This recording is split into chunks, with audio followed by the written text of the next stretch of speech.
The meeting to order at 5:30 p.m. Let's go ahead and start by doing a roll call. Let the record show all the commissioners are present except Chair Lappin. Thank you very much. And if the commissioners and staff would join me by standing and doing the Pledge of Allegiance.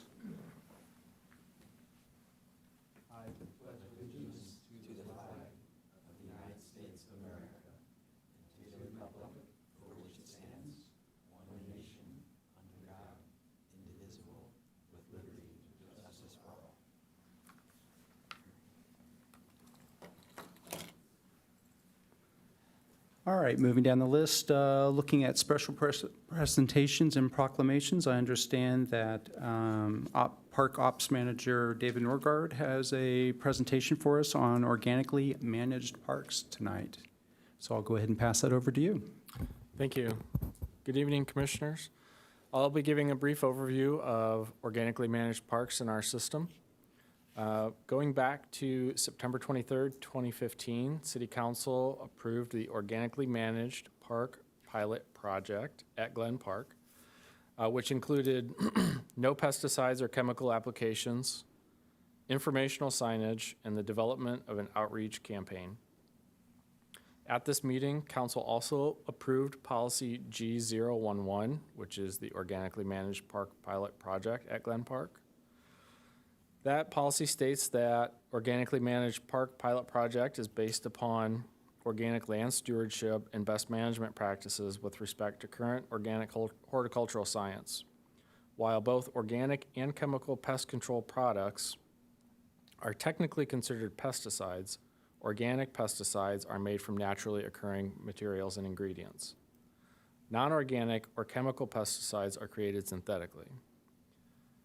And so I mentioned that particular passage because there are products for weed control, for example, that meet the stringent requirements of the city's IPM policy, but which are not organic in nature. And so those products are taken off the table in our organic parks. Fast forwarding a little bit, on January 11th, 2017, staff came back to council with a one-year update. The following topics were addressed in that staff report, including a recommendation to continue the program, an anecdote that an organic fertilizer called Nature Safe was applied on the turf at Glen Park in September of 2016. However, this application raised concerns with nearby residents due to the aroma of the organic fertilizer produced during application and for a few days after.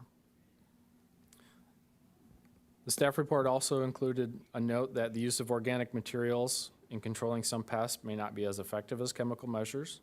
Therefore, in order to achieve effectiveness, the application and frequency of non-chemical measures usually occurs more often and often requires more labor for non-chemical measures such as hand weeding. The organically managed park pilot project has typically staff reacting to pest problems instead of being proactive. This is mainly because organic methods are meant to be reactive methods of control. And so a little clarity there.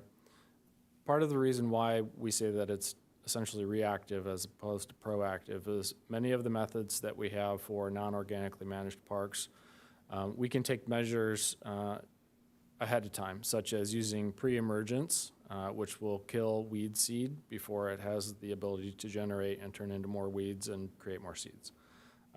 We don't yet have those for organically managed parks. So in organically managed parks, we have to react to problems as they come up.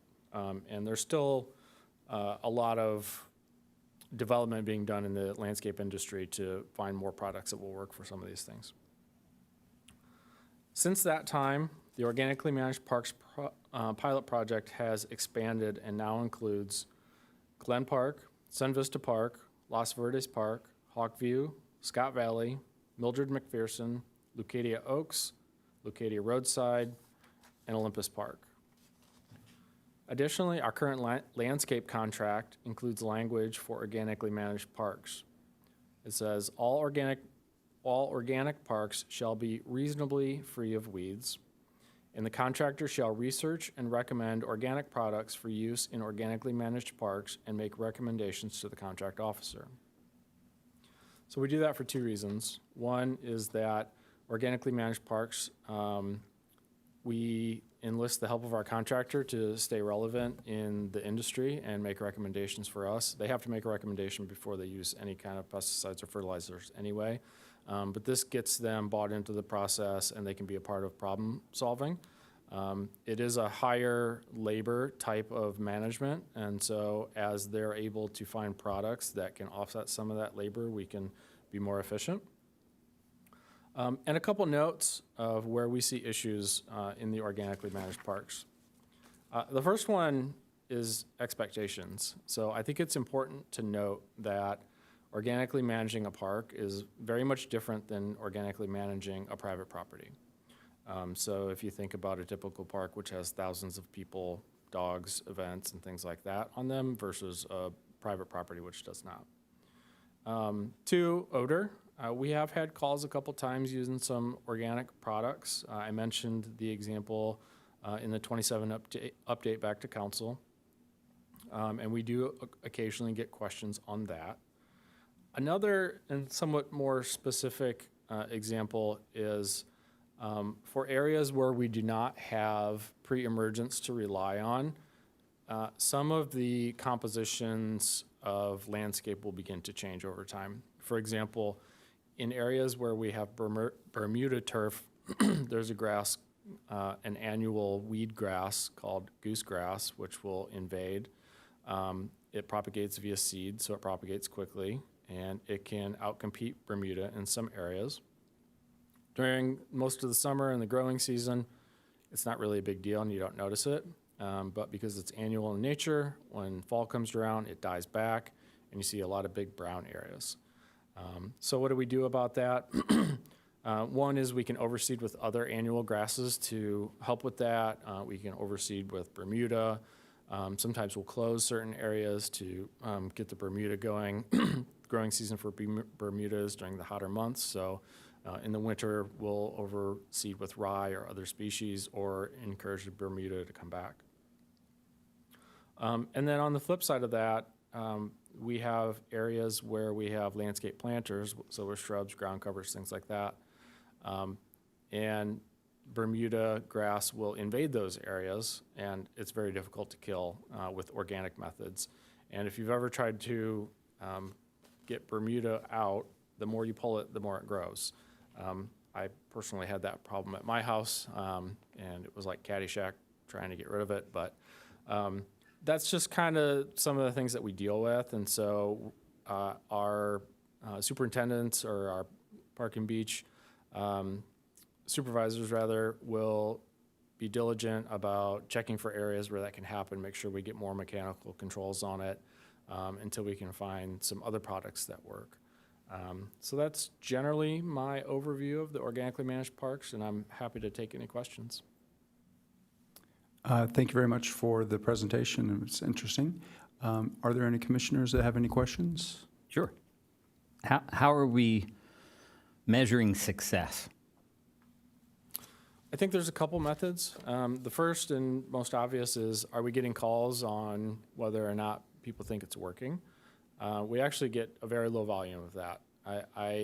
In the year that I've been here, I don't think that I've gotten any calls that relate to what we would do differently in an organic versus non-organic park, so I consider that a success. Another success criteria is, are our parks open and available to be used? And the answer is yes. I think that really the goal is, and as stated in the actual pilot project and the policy, is to make sure that we're having a minimal impact on the environment while still being able to provide those services. So I think by those criteria, yes, there will be some longer term things that we need to think about. And that goes back to like turf management and things like that. But for now, I think everything's working. Our team has done a great job at adapting to those, trying to stay relevant in the industry. And our contractor has been willing to help us with that as well. Thank you. How about from a fiscal point of view? Organically managed parks are more expensive to manage than their non-organic counterparts, and so we budget for that, and we project that into the future. And so your budget projections are on from, we expected to spend 10% more, 20% more year over year? Yeah, we've been up and running long enough that we have enough data to look at those. And so before this started, staff that were here did benchmarking with other cities to make some estimates. There is actually a nationwide organization that looks at this, and so they had some data as well. The data was fairly broad, anything from a 10 to 40% increase. And so we've been up and running long enough with our contractors that we can accurately predict those. Thank you. Commissioner Elliott, did you have some comments? Yeah, I was just wondering, do we organically manage certain beach areas and trails as well? No, just the facilities that I mentioned. Okay. Commissioner Hanson? Is there any signage to make the public aware it's organic? The pilot project called for signage to be up for a year. That signage is no longer out, so we don't have any that are out in the parks now. Commissioner Winters? Hi. So does the pilot project have an end, either date or goal, where you report back to city council in X number of years and say, we believe this was successful, it should be expanded to other parks, or kind of what is the end kind of result of it? And because sometimes, just curious, what's the reporting back to them and when, and kind of what would be next steps with this? Sure. The initial pilot project called for a report back in 1 year, and that's the one that I mentioned. Right now, the goal is to continue doing what we're doing. There is no specified end date, and we report back through our annual reports and things like that. And anytime that council or the public need information, we're able to provide that. Some questions, comments that I had. There are so many advantages to be using organic products rather than chemical-based products, not only for the environment, for the watershed, but also for the citizens and visitors that are using the park and their pets. The least amount of time that they're exposed to chemicals, the better. And then also for the contractors and our own park staff to not have to deal with those chemicals and handling them is improving their health and safety as well. So I think it's a great direction to go. One question that I had is it sounds like under some of the issues that you have, that odor tends to be a bit of an issue for a few days after the application, and perhaps the department might make up some signs, kind of like the no parking signs, that they could just set around the area that was basically emphasizing 2 points mainly. One is that you're treating the park organically, which I think is a big benefit, and then second, that the odor will likely dissipate in a couple days. I think if people see the big benefit, see that it's really only an inconvenience for a couple days, it might be one of those things where they feel good that, hey, I'm okay dealing with this odor for a little while, and just realizing that it's safer for my kids and pets and to be here. Yep, that's a great point. When we have used that more recently, we have put some information out. We did get a call about the odor and people asking if it was normal, and when we explained that it was part of the organically managed park pilot project, they were pretty receptive to it and said, it's not going to last that long, it goes away. You typically see it the most if we apply it during warmer weather, which is ideal for growing conditions. So I think that's a great point. Any other questions or comments? Just one last one. Have we considered removing the pilot from the program name? That's a great point. I don't set those. That was set by council. Seems we potentially passed the pilot period, and that it's just a program. Fair enough. Well, thank you very much for the presentation, very informative. let's go ahead and move on unless there's any other questions or comments to Section 5 for oral communications, and I understand that there are none. There are none. Thank you very much. And then as well, any changes to the agenda? There are no changes to the agenda. Thank you. Section 7, approval of minutes. May I have a motion to approve the minutes from our October 18th, 2022 regular meeting? Second? So Commissioner Hanson made the first move and followed by, seconded by Commissioner Elliott. Okay, we'll go ahead and take just a manual vote. So when I call your name, please say aye or nay. Vice Chair Ritter, Aye. Commissioner Elliott, Commissioner Hanson, Commissioner O'Halloran. I was not present. Okay. Commissioner Warren. Aye. And Commissioner Winters. Aye. The minutes are approved. Thank you very much. Let's move on to our action items, starting with our Parks and Recreation work plan. So opening that up, if you would, please. Looking at item number 1, regarding our annual tours, which we've all completed. Actually, before we actually jump into this, one thing that I did want to mention is we are getting towards the end of the year at this point. So it would be great if the individual ad hocs would go ahead and take a look at their stated goal and then start thinking about what we want to write for the projected outcomes. Manager Norgard has already started drafting some tentative language that certainly isn't set in stone. So if any of the ad hocs would like to make changes to that language, let's start thinking about that now, particularly on some of the work plan items that are already pretty much completed. So are there any questions or comments regarding that? Okay, so I knew that Commissioner Winters had a comment that he wanted to make regarding work plan item number 1 regarding the annual tours. Did you want to mention that at this point? Yes, if I can, thanks. So, I'm not sure if it was at our last meeting or the meeting before where we had discussed just kind of following up with Manager Staton about our camp tour and services tour. And I had the opportunity to do that with her about 2 weeks ago.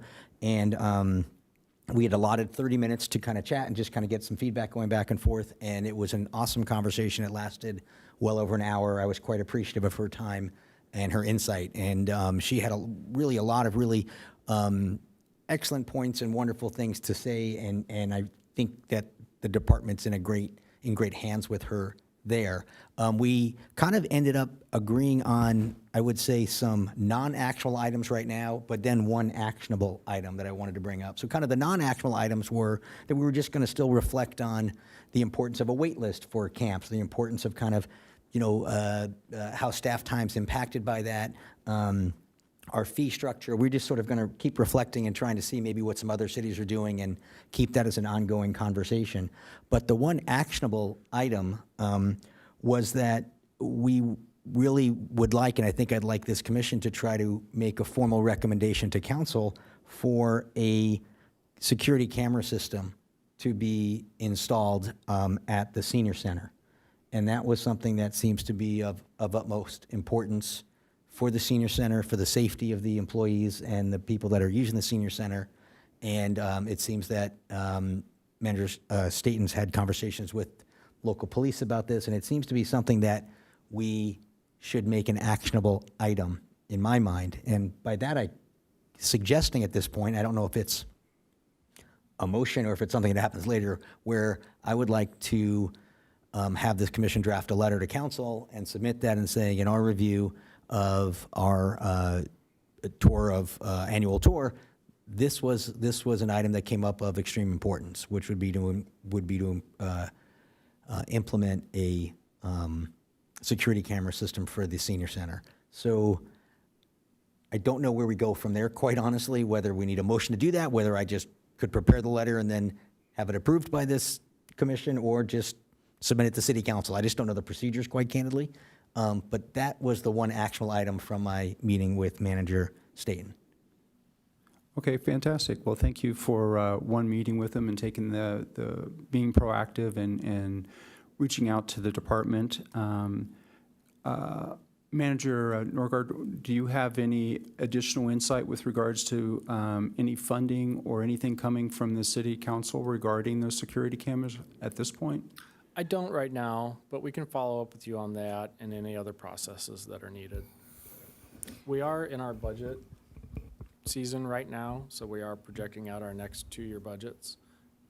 And this is Manager Goodsell. We are putting that down as a request from city staff. And just so you're clear, we do have exterior cameras around the facility. We are looking to add a couple more, if that's feasible, but we don't have cameras inside the facility. Yeah, we were at this time. referring to the inside Okay. of the facility. And Correct. I guess I'm really just hoping to try to raise the level of importance in the eyes of city council so that we could maybe truncate the more normal long-term budgetary processes that happen if we could say this was an emergency or of the utmost importance to try to get this pushed forward for Sure. you, for staff and residents there. Sure, and you are welcome to draft a letter, and if the full commission agrees with it, then you could make a motion at that point in time when it's presented, and then it can be signed from the full commission to city council. Okay, thanks. I just wanted to open up to the other commissioners for any discussion on the topic. Does anyone have anything they'd like to say about it? My bad. I thought I heard at the last tour out there that we were in process of doing cameras. Was that just outside you were talking about? So this is Manager Goodsell. We do have exterior cameras, but not interior, so a request is being presented. So we will see if that, goes through. And then is anybody else open to having the letter signed as soon as the Christmas parade, which is just a couple weeks away? With the urgency that you made on it, it seems like we don't want to wait a whole. Is the holiday parade our next meeting? Is that? It's before our next meeting. Okay. I don't, I think we'd have to do it at the next meeting if you're asking but I'm not sure. Yeah.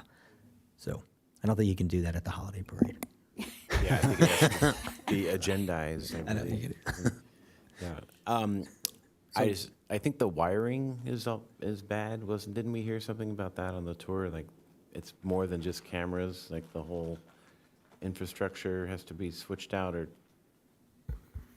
There is more involved, so I would have to defer to the IT department to respond to that question. okay. Yeah, there was wireless coverage involved in those.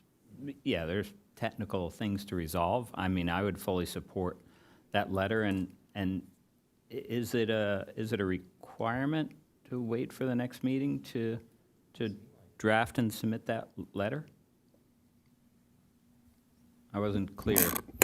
There's a hard requirement for that. Well, I can tell you that in the past, whenever we've had an issue like this, the letter has always been, has gone out to council from the entire commission, but it's actually signed and delivered by the chair through staff. And I think it would be better to do it in an actual meeting. So if you wanted to help draft, and maybe Ross could help draft, whatever, since Chair Lappin isn't here, it might be better to get the ball rolling if you guys want to just draft a letter and just 2 or 3 salient points in support of whatever measures are being taken, and maybe you need a little more feedback from staff as to, what that entails. And I think if you work with them over the next 30 days or so, and then we do it at the January meeting, that's probably the best approach, in my opinion. How does that align with budget discussions that are ongoing? We're at the very beginning of our budget discussions now and making our requests, and the city will adopt the budget in the new fiscal year. So January is plenty of time Plenty to of be time. included? Yeah. Okay, thank you. Does there need to be a motion with regards to asking Commissioner Winters to perhaps draft the letter? I think he could probably just do that, and then at the next meeting in January, then we'll review the letter, and then at that point, we do a motion and approve it. Yeah, I That's think correct. that's correct. Okay, That's great. correct. So Commissioner Winters, would you be interested in working with staff to draft the letter? I don't know if it necessarily needs to be too specific, but we want to make sure that we have their input with regards to making sure that we're covering what they really want and that we're not asking for more or less. Absolutely, yeah, 100%. Okay, great. And then we'll bring that to the January meeting.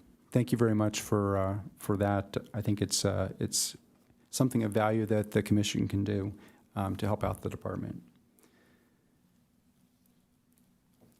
Are there any other comments on the first work plan item? Okay, moving on to the second work plan item regarding attending city-sponsored events. As we look back in October, we had kind of already addressed EcoFest and moving in the park during our October meeting. However, the Dia de los Muertos event happened at the end, and I'm sure we'll get an update from Recreation Services on that. Did any commissioners have an opportunity to attend the event? Oh, fantastic. Anything that you wanted to relate regarding it? It was actually two events. Okay. It was on a Friday and a Sunday? Thursday, Saturday? Thursday, okay, I was close. So Thursday was at Encinitas Public Library, and they had arts projects for the kids to make little, whatever they do on Dia de los Muertos, where they recognize things about people that had passed, and they had some dancers and music. It was really a cool event, and then Sunday was huge, or Saturday. The event was attended by, I want to say, 2,000 to 3,000 people, and a lot of music, a lot of dancing, and a lot of fun. So, sorry you guys didn't see it. It was really cool to watch.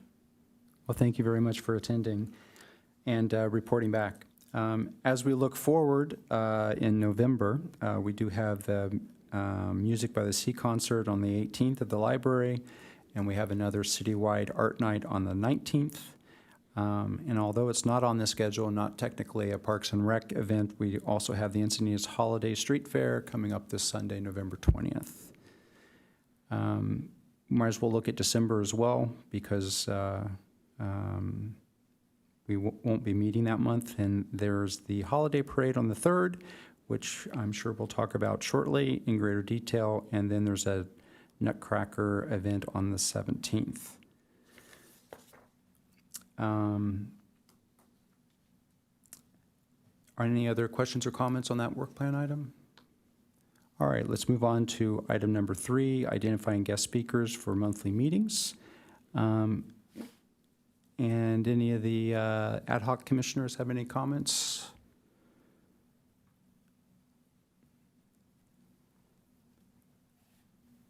I think we're set.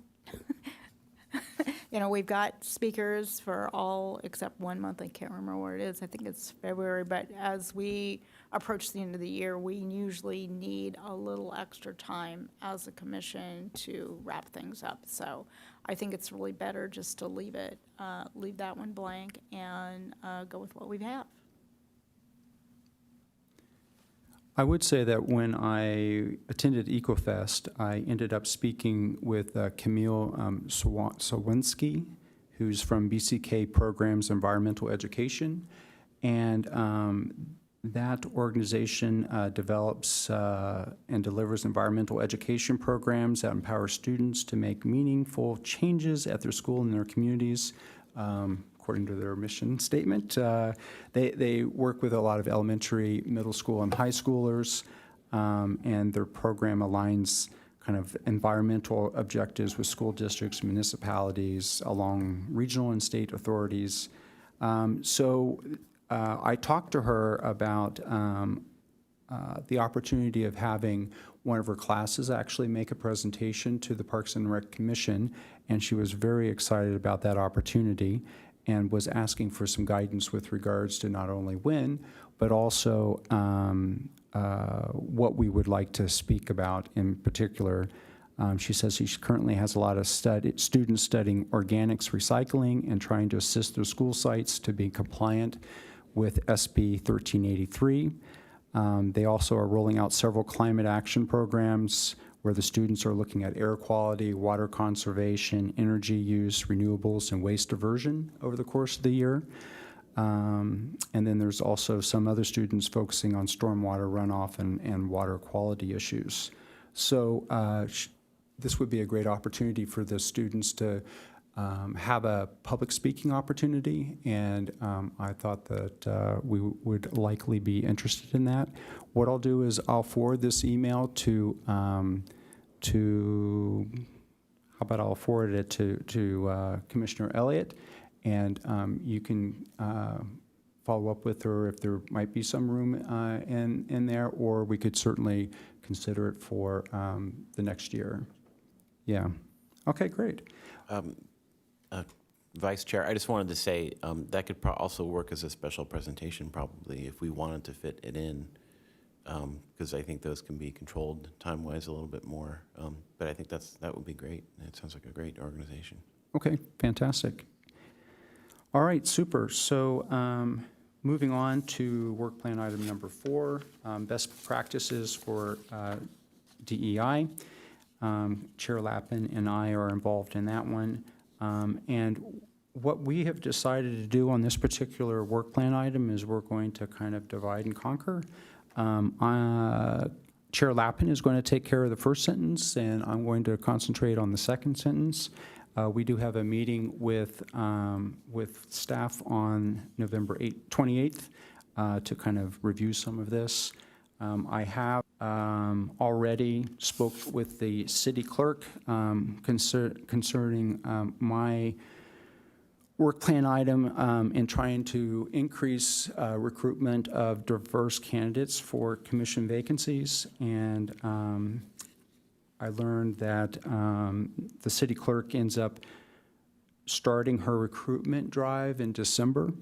And that she uses like the city e-newsletter, the city manager e-newsletter, local magazines, and newspapers, the city website, the public relations department posts info on Facebook and Instagram.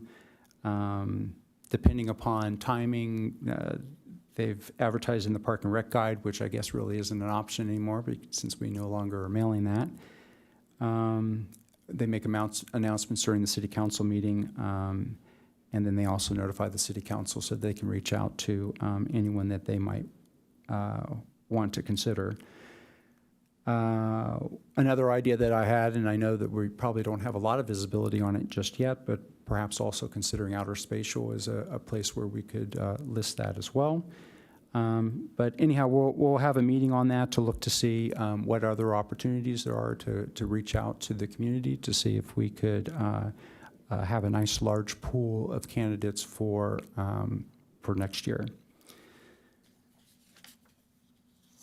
Moving on to work plan item number 5, volunteer recruitment and implementation, Commissioner Warren and Hanson. Any comments?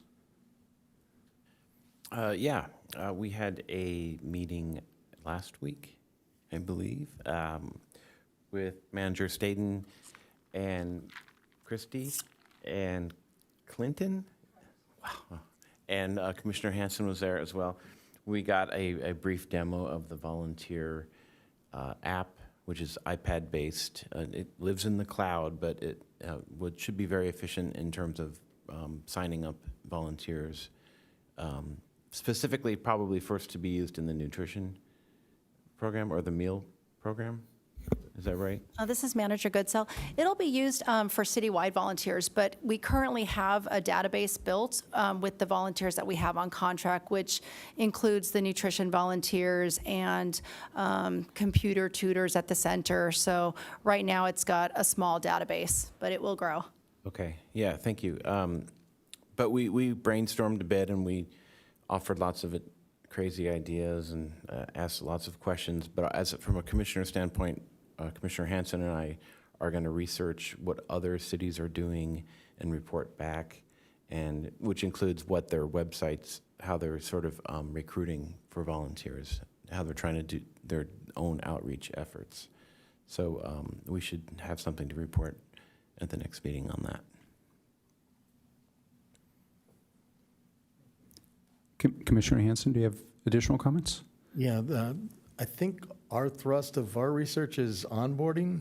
I looked at item 5 as the volunteer recruitment and implementation. I was all about recruitment when we got there, and that wasn't really what we're tasked to do. So we're tasked to go to other cities and see how they're onboarding their volunteers. Yeah, and just the structure, yeah, how they're bringing them on, how they're getting the word out.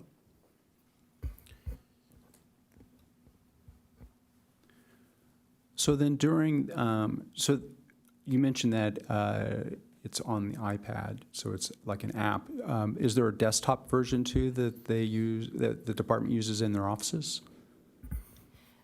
This is Manager Goodsell. So city staff and volunteers can log in through a desktop to access information. But the laptop is really nice because it's portable, and we can take that to special events, such as the holiday parade or Easter egg hunt. Thank you.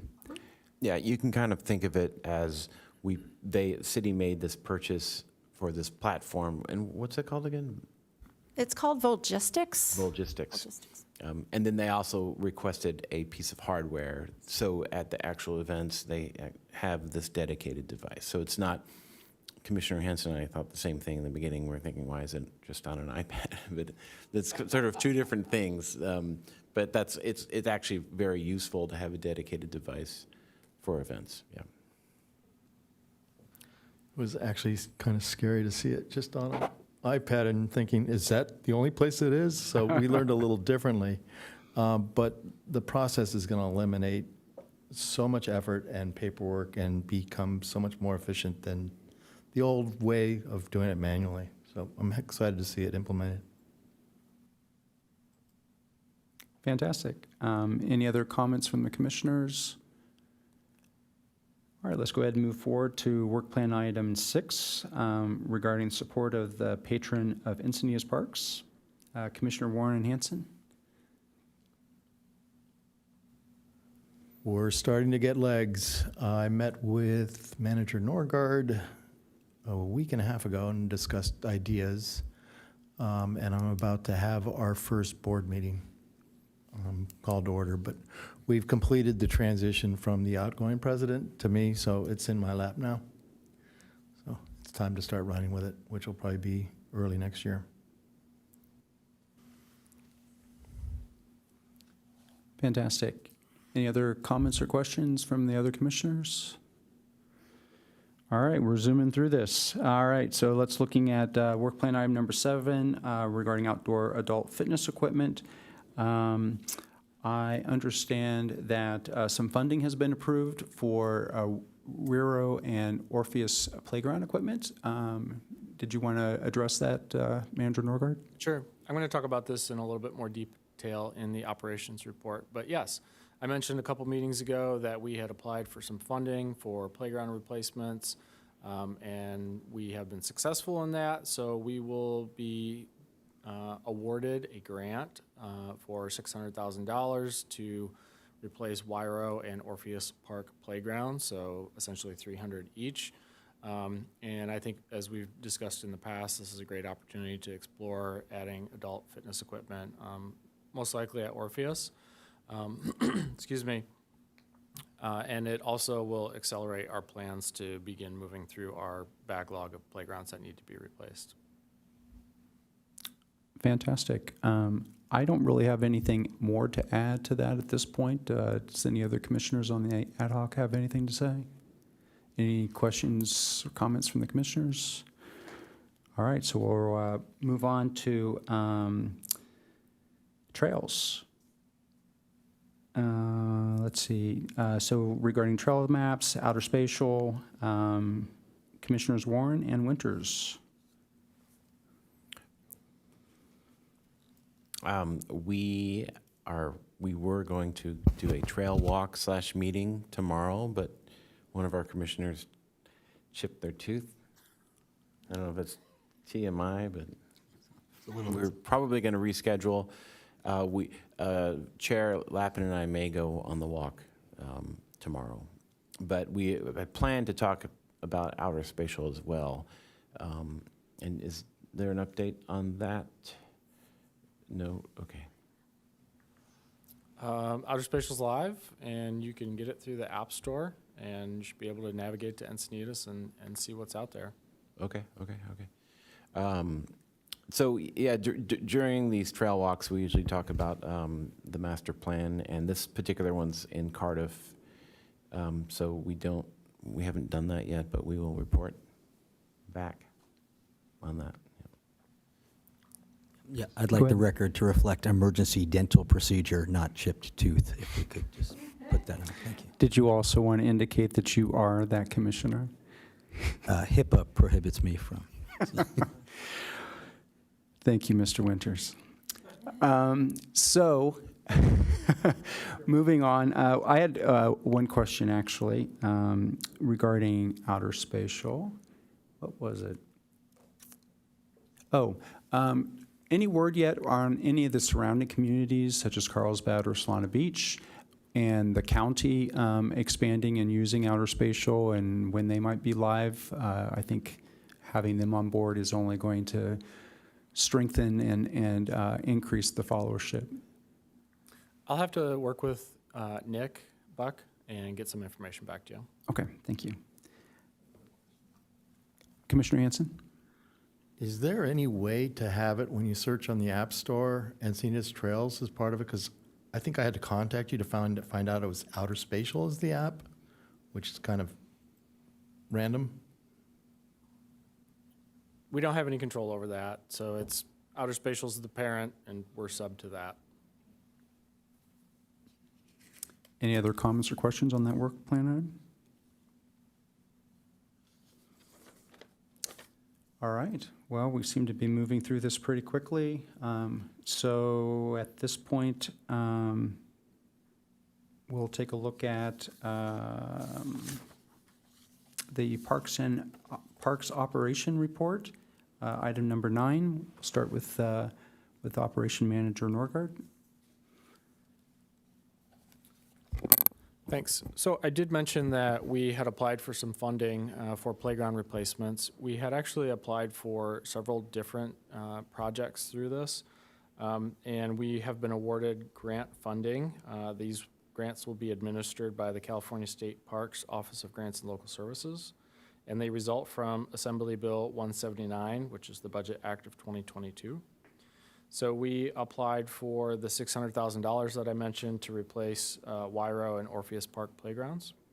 We also applied for and will be awarded $700,000 to convert sports lighting at Cardiff Sports Park to LED. So that helps us meet our CAP goals to reduce energy efficiency, increase energy efficiency rather, and reduce energy consumption.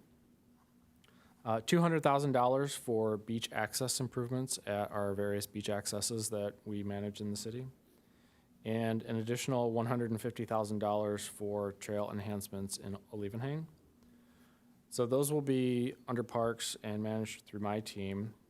In addition to that, through the same tranche of grants, the city is being awarded $1.5 million for Moonlight Beach stormwater repairs, and then an additional $300,000 for portable lifeguard towers.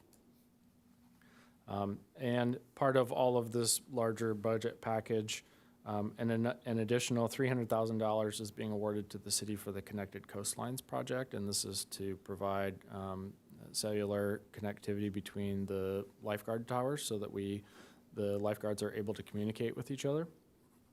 And an additional $11 million plus being granted to the city of Solana Beach and the city of Encinitas for beach sand nourishment. And this will be, I believe, a match to federal funds. In addition to the grants, a couple other operational updates. I had mentioned in the past that we're soliciting bids for the Encinitas Community Park Major Use Permit study. I had asked several firms for proposals on that. I have met with a couple of the firms recently to answer some questions on the scope. I expect to have bids or quotes back on that in about the next 2 weeks, and so hopefully we should have some direction by the next time that we meet. If you are at Encinitas Community Park over the next day or two, you may notice that part of the lights in the park are out. Some of the lights were vandalized, so these are the tall park lights. A portion of the park's without power. Vandals tried to get in there to connect their own extension cords, which is not great because those lights run on 277 volts and the extension cords are for 120, so it's a really efficient way to start a fire. And so the staff from facilities were able to get a number of the zones up and running, but we still have a short that we're chasing down. So just a heads up there. We've asked for additional patrols from the sheriff. Also in Community Park, the dog park reopened on Halloween. It looks pretty fantastic. We did have to close briefly during the recent rainstorms, but we got a lot of compliments and feedback from users about the efforts during the closure. And just lastly, it's been a tough month for our banner pole locations. So a driver took out one of the poles at the Via Canabria location below the community center. And a tree took out a section of fencing at the corner of B and 101 where we hang banners out there. And so that location, we're going to have a fence refabricated and put back in there. We've had the pole at Via Canabria replaced, and we just need to have a little hook welded back on there so we can accept the banners. And that concludes my report. Thank you very much. Moving on to Recreation Services. Hi there, good evening. Thank you for having me. I'm filling in for Recreation Manager Tracy Staten. My name's Christy Goodsell, and I manage the Encinitas Community and Senior Center, so I'll be delivering the Recreation Operations Report. We have a few upcoming special events. Tickets went on sale to the New Year's Eve dance at the Senior Center on October 21st. They're $15, and participants will receive a full catered meal, live music, and of course a toast to 2023. It'll be on Saturday, the 31st from 2 to 4:30. And then, of course, you mentioned Art Night. That's coming up on November 19th from 5:30 to 8:30 p.m. And then, of course, the Holiday Parade, December 3rd from 5:30 to 7:30. And I understand you're participating as an entry? Is that correct? Okay, so you'll want to make sure you check in sometime between 4 p.m. and 4:45 at the latest. And then all of the entries will be receiving a packet of information via email approximately 1 week prior to the parade date. The recreation guide for winter is in progress, and registration begins on December 5th at 8 a.m. in the morning. And just to note, outer spatial will be promoted in the guide, and I believe it will get a full page dedicated to it. So that'll be nice. Vicki Rubenstein, Recreation Supervisor, retired at the end of October after 31 years of service to the city of Encinitas, so quite a long time, so congratulations to her. We wish her well. And then also Recreation Supervisor Parker Anderson accepted an analyst position with the Public Works Department. And we just found that out this morning, so we'll be losing him as well, but it is an advancement opportunity for him and will allow him to gain more experience and growth with his career path. So congratulations to him as well. Manager State and I will be working on a game plan for coverage until those positions are filled.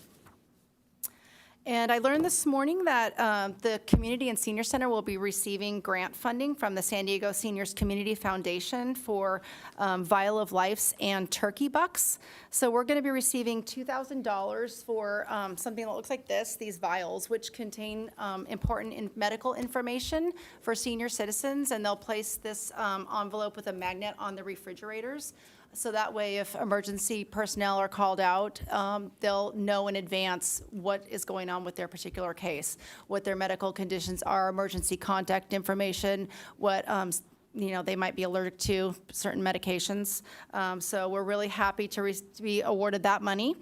And then we'll also be receiving $1,050 from the foundation to purchase gift cards for the senior nutrition participants. So they'll receive turkey bucks they can spend on turkey dinners, and that'll be like $30 per person. And I think that concludes my report. Do you have any questions for me this evening? The Parks and Rec Guide, is that being printed and mailed again, or is it just being printed but not distributed through the U.S. mail? It's not being, hard copies are not being distributed through the mail. That's But my, you're still that's printing my a small- understanding, that it's just going to go out electronically. Okay. So there's no printed material whatsoever? There will be hard copies in binders up at the center. Okay. And there will be one here at City Hall as well for people to flip through if they want that, tangible recreation guide to look at. I believe there may be an opportunity for a printed guide in the summer, but don't quote me on that for the camps. Thank you. Any questions, comments from the commissioners? All right, fantastic. Any commission member initiated agenda items? So moving on to any future agenda items to be added by commission members? All right, we're on the last bit here, the commission reports roundtable. And Commissioner Winters, would you start us off, please? Sure, yeah. Just briefly, I've had the opportunity still within, my neighborhood of Livenhain to be on all of the trails there, and especially the new trail, which we've said this before, but it's really a great addition to our community. And I see people, I feel like I see more people out now on that road, which is a very busy road, than before, and nothing else major to kind of follow up other than that, so thanks. I just want to kind of make a quick point about the tours and how Commissioner Winters pulled out that request for the security camera. I think that's a great example of what happens on these tours and how useful they are. So I wanted to thank staff for putting those together again. And Commissioner Winters, we'll get those cameras. Yeah. As this is our last meeting of the year, I just wanted to say thank you to my fellow commissioners for all the energy, effort, work, time that you put in, and the ideas and everything you bring to this table and these meetings and the organization. It's a real pleasure to work with you and serve with you. And same to the Parks and Rec staff and the fantastic job that you all have done this year. Please pass that on to Manager Stanton for us. Thank you.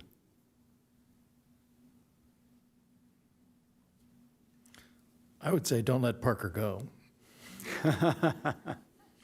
I really enjoyed working with him over the summer. He did a hell of a job with the summer concert series. So I'd like to consult whoever comes in about music next year. And also, the Dia de los Muertos just floored me by attendance and performances. It was just really a spectacular event and really made me proud to be a part of Encinitas. Sweet, okay. And I just want to say I'm really looking forward to the holiday parade. And thanks to Manager Staten for our order for a 4-foot banner that Commissioner O'Halloran and I will be carrying in the front. And it is therefore incumbent upon the rest of you to decorate your bikes and scooters and whatever in festive flair. So everybody get to work. Fantastic. Thank you very much. While we're on the subject of the holiday parade, unfortunately, my mother fell and fractured her L3 in her back. So I'm going to be going back there to kind of help out for a bit. So unfortunately, I won't be able to attend the parade. So I won't be there helping with the banner, but hopefully next year. Hopefully next year. The other thing I did want to also give you an update on, and this was actually kind of a carryover from what I worked on last year a bit. As we know, things sometimes move quite slowly in city government, but I'm very happy to say that things are moving forward on the intersection of San Alejo and Manchester Avenues in Cardiff. I've been working with Public Works and the Traffic Department and the Nature Collective. We're actually going to trim back and cut out the invasive acacia trees that block that amazing view out into the lagoon as you travel down San Alejo and Manchester. So rather than just what we did previously, which was just kind of create a little bit of a path, we're actually going to go down the hill a bit and take even more out so that it will be nice and clear. And then the Nature Collective will be there monitoring, making sure everything is great and there's no disturbing any wildlife. Plus, they'll be then replanting that whole area with natives. So I'm really excited that it's one of those things where I kind of felt like I did get involved in city government, and that was even before I joined the commission. And it's like, oh, I'm finally seeing some results. So that's really exciting. And then 2 weeks or so thereafter, the first week of December, we're going to get our crosswalk in there. They're going to extend the sidewalk down to the crosswalk, and it will lead over to the opposite side of the road. They're on the west side of San Alejo, Manchester, and they're going to put a DG, or decomposed granite path, that will lead from the crosswalk all the way down to the trailhead for the lagoon. So although it's not a city park, it is a very valuable and well-loved park asset in our community, and I'm really, really excited to have been kind of a part of making that happen. And I had a lot of partners along the way, being the Nature Collective, Cardiff 101 Main Street, Cardiff Town Council, Encinitas Bike Walk. So it was wonderful having their collaboration to kind of help it all move forward. And then, of course, the City Council giving us funding to make it all happen last year in their budget. So, so very excited about that good news, and I'll share some photos when it's all done. Congratulations, that's cool. Well, with that, we have a very quick commission meeting tonight. So the time is 6:21, and I'll adjourn the meeting. Oh, I'm sorry, 6:26, wrong clock. 6:26, the meeting is adjourned.